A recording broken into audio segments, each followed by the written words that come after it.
സംഭവം ചിക്കൻ അച്ചാർ എന്ന് പറഞ്ഞപ്പോ ഇത്ര സൂപ്പർ ആവുന്ന് ഞാൻ വിചാരിച്ചില്ല കേട്ടോ. എന്തായാലും സംഭവം വേറെ ലെവൽ ഐറ്റം അമ്മ.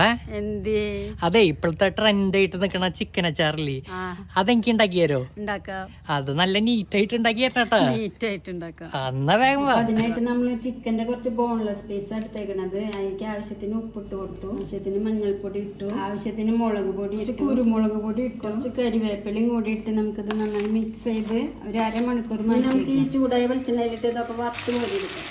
ഇപ്പൊ നന്നായി മൊരിഞ്ഞ് വന്നിട്ടുണ്ട്. നമുക്കിത് വറുത്ത് കോരിയ പാത്രത്തിൽ തന്നെ നമുക്ക് ഇഞ്ചി വെളുത്തുള്ളി ചെറുതൊക്കെ മൂത്ത് വന്നിട്ടുണ്ട്. ഇനി മഞ്ഞപ്പൊടി, ആവശ്യത്തിന് മുളക് പൊടി, കുറച്ച് കുരുമുളക് പൊടി, കുറച്ച് കറിവേപ്പില ഇട്ടു, ഈ വറുത്ത് കോരി വെച്ച ഇറച്ചി ഇട്ട് കൊടുക്കാം, ഉലുവയും കായം, ലാസ്റ്റ് കുറച്ച് ചൊറുക്ക് ഒഴിച്ചു കൊടുക്കാം. അമ്മ അപ്പൊ നമ്മുടെ നല്ല കിടിലൻ നല്ല ചൂട് ചിക്കൻ അച്ചാർ റെഡി ആയിണ്ടല്ലേ. കഴിച്ചു നോക്കിയില്ലേ നമുക്ക് നൈസിൽ? അമ്മയും കഴിച്ചു നോക്കി നൈസില്. വേറെ ലെവല്.